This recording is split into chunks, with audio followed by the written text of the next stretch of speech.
días a nuestro público televidente. Efectivamente, vamos a conversar esta mañana sobre esa posibilidad o viabilidad de postergar las elecciones, tanto desde el punto de vista jurídico como desde la conveniencia política. Y para ello nos acompañan esta mañana dos abogados y notarios. Ellos son Alejandro Balcells y el licenciado Flaminio Bonilla. A ambos, bienvenidos esta mañana. Gracias, Carmen. Gracias, un gusto. Y quisiera yo empezar por el fondo del asunto. Es decir, si bien es importante analizar la viabilidad o no de posponer el proceso electoral, tendríamos como que volver a los fundamentos de esto. Es decir, ¿por qué es que existe un clamor? No podríamos llamarlo tampoco generalizado, pero por lo menos a nivel urbano, por el cual deberíamos de postergar ese proceso electoral. Algunas personas aluden a que es necesario modificar la ley electoral y de partidos políticos para irnos a un proceso electoral con nuevas reglas, porque las actuales no serían funcionales. Eso, al parecer, no es viable jurídicamente, ya lo dijo el Tribunal Supremo Electoral, ya lo dijo el CACIP también, pero me gustaría conocer su opinión al respecto. ¿Quién quiere empezar?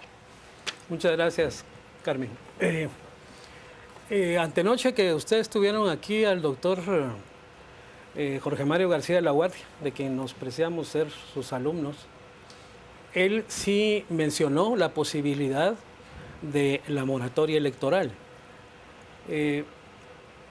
Yo estimo que definitivamente el Tribunal Supremo Electoral no lo puede hacer, no está dentro de la esfera de sus atribuciones.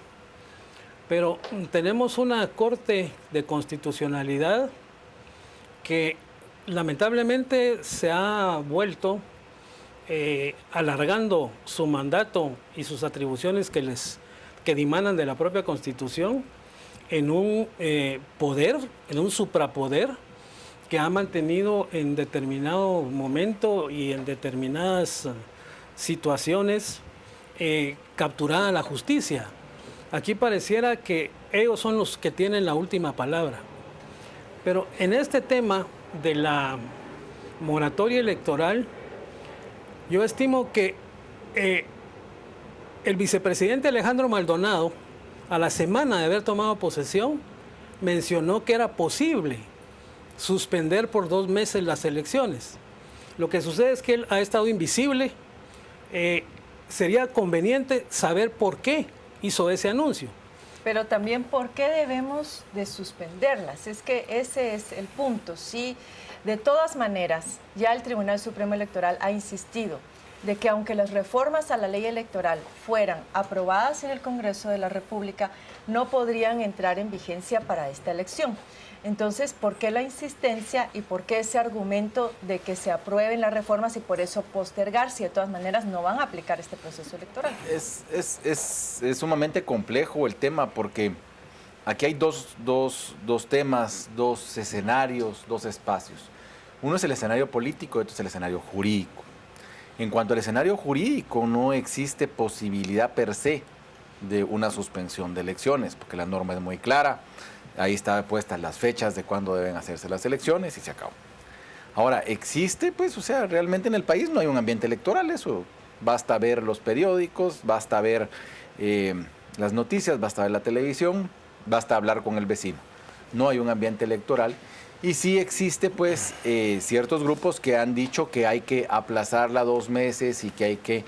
Pero estos 2 meses el objeto era para que las reformas entraran en vigencia y para que pudiéramos depurar el proceso e incluso para que se pudiera abrir la válvula de participación y existieran nuevas organizaciones. Pero eso no se puede. Eso no se puede. Ni siquiera se puede además, parcialmente, porque hay quienes dicen, claro, bueno, que unas se apliquen para el próximo proceso electoral, pero otras sí se pueden aplicar. Además, el proceso es un proceso dinámico. El proceso electoral hay que entenderlo y hay que tener mucho cuidado con eso. En el proceso electoral todos los días pasa algo. Todos los días pasa algo. El tribunal tiene la obligación ahorita de cerrar la fecha de inscripción de candidatos, tiene la obligación de presentar el padrón electoral ya depurado, tiene la obligación de saber con sus juntas electorales departamentales y municipales cómo están integradas y qué problemas hay, etcétera, etcétera. Es un proceso, tiene un cronograma electoral muy ajustado. Entonces, yo sí creo que no le veo yo, pues, posibilidad jurídica a que se haga. Ahora, que el ambiente político debería generar una discusión distinta a la que tenemos, sí, pero lo que pasa, y hablábamos con esa Bonilla allá afuera, es que estamos funcionando sin un Congreso. Aquí no hay Congreso, pues, no existe un Congreso, entonces no hay debate político. Aquí el Congreso se reúne cada vez que hay antejuicio contra el presidente o el vicepresidente y se acabó. No existe más que para eso. Ahora bien, basados únicamente en quienes argumentan que se aplace el proceso electoral para poder introducir reformas a la ley. Ese argumento no va. Es decir, a decir de lo que ustedes están mencionando, ese argumento no iría. Yo ahí tengo mis bemoles. Es un clamor que la ciudadanía no quiere presentarse a las urnas el 6 de septiembre. Ese clamor es un hecho notorio, ha estado externado por todos los medios de comunicación. Yo en la estimativa que estoy haciendo en esta petición ciudadana, porque no hay ningún amparo, porque aquí no hay acto que reclamar, es pedirle a la Corte de Constitucionalidad que se vuelva juez de su propia jurisdicción, como lo hizo con la sentencia del 25 de mayo del 93, con el golpe de Jorge Serrano, y como lo hizo con la ejecutoria de esa propia sentencia el 31 de mayo. El soberano es el pueblo de Guatemala, y el soberano es el que no quiere llegar a ese proceso. Entonces, habrá que presentarle. Don Quijote decía que este mundo es de los soñadores y de los utópicos, pero los soñadores y los utópicos muchas veces buscan la justicia y la logran encontrar a través de una locura de repente. Entonces yo entiendo que usted está solicitando o va a solicitar también que se aplacen las elecciones. Estoy estructurando un documento en tal sentido para que basados en esa norma constitucional de la soberanía del pueblo, basados en el derecho a petición político, basados en el derecho a petición general, basados en el artículo 268 que establece que la Corte es la garante del orden institucional, que fue lo que sucedió en el 93, y basados en el artículo 135 de los deberes y derechos cívicos. Ahora, solo plantear la moratoria no tiene ningún sentido si esto no va enlazado con que la reforma electoral se conozca de inmediato. Pero de todas maneras, volvemos al punto, aunque se conociera de inmediato, no aplicaría para este proceso electoral. Vamos a volver sobre este punto, solamente vamos a conocer con Carolina qué es lo que está opinando nuestro público televidente en las redes sociales. Adelante, Carolina. Gracias, Carmen. Así es, tenemos muchísima participación por parte de los televidentes a través de las redes sociales. Vamos a iniciar la lectura de algunos comentarios en Facebook. Le planteamos que si usted considera que sería beneficioso para nuestro país que se aplazaran las elecciones generales 2015. Estos son algunos de los comentarios que tenemos por parte de ustedes. Víctor Recinos: para mí que los partidos que creían que iban al frente sienten que lo que necesitan es tiempo para reponerse utilizando medios publicitarios. Deberíamos de ver que surge de este shock en el que está la población. Marla Elena España: analicemos las leyes y la coyuntura por la que pasamos y luego decidamos. Tenemos también la participación de Pablo Chavayán: claro, siempre y cuando se hagan las reformas. Alfredo Eduardo Orellana: lo que sería beneficioso es que juzguen a los candidatos que tienen proceso de antejuicio. Antón Vega: mientras más luego salga este gobierno, mejor para que los que quieren estar ahí se cumplan los programas de elecciones. Eric Letona: por el cambio que vamos, solamente una cosa se puede esperar de la clase política actual: que la mafia termine de gobernar. Totalmente hay que aplazar las elecciones y aplicar las reformas para oxigenar el sistema. No podemos seguir en la misma cloaca. Ervin Solís: sí, para que se reformen las leyes y se investigue a los partidos políticos. Esto es parte de los comentarios que tenemos en las redes sociales. Vemos cómo los televidentes están de acuerdo a que se aplacen las elecciones generales, pero esto únicamente si las reformas a la ley electoral y de partidos políticos se dan y se pueden aplicar para las presentes elecciones. Carmen, regresamos con usted. Gracias, Carolina. Algo que aparentemente no se puede. Por eso es que yo creo es muy importante lo de los fundamentos jurídicos. Definitivamente no lo podemos obviar, pero tenemos que volver permanentemente al punto. Es decir, aunque lograra jurídicamente aplazarse por 1 o 2 meses más, el punto está si realmente podemos subsanar o dar satisfacción a esa demanda o necesidad ciudadana en cuanto a poder depurar nuestro sistema político para este proceso electoral. Y otra cosa, Carmen, muy importante es ¿qué reforma electoral? Porque proyectos van a haber un montón y esos hay que discutirlos, hay que generar una plataforma de discusión y de debate por lo menos. Y el Congreso no está para eso. Es que si nosotros vemos la crisis o las voces de alarma la lanza la sociedad civil, la lanzamos nosotros que estamos fuera, etcétera. Pero el político como que no fuera con él. En el Congreso no pasa absolutamente nada. Ahora, hay quienes aseguran que hay una poquito más de posibilidad con este Congreso ante la situación en la que se encuentra de que esas reformas pasaran ahora y es mejor tener poco a nada que con la próxima legislatura. Lo que pasa, Carmen, todos es que nuevos. no tenemos Congreso, no se reúnen. No han discutido absolutamente nada. Yo creo que desde el antejuicio el presidente no se reúne, ¿cierto? Entonces no hay Congreso, no hay una discusión, no hay realmente interés. Y además aquí hay una cosa importante, las reformas electorales, las propuestas surgen para fortalecer al Tribunal Supremo Electoral, todos estamos de acuerdo. Para fortalecer y abrir a los partidos, estamos de acuerdo. Pero ninguna propuesta que yo haya visto, por lo menos, es para darle poder al elector.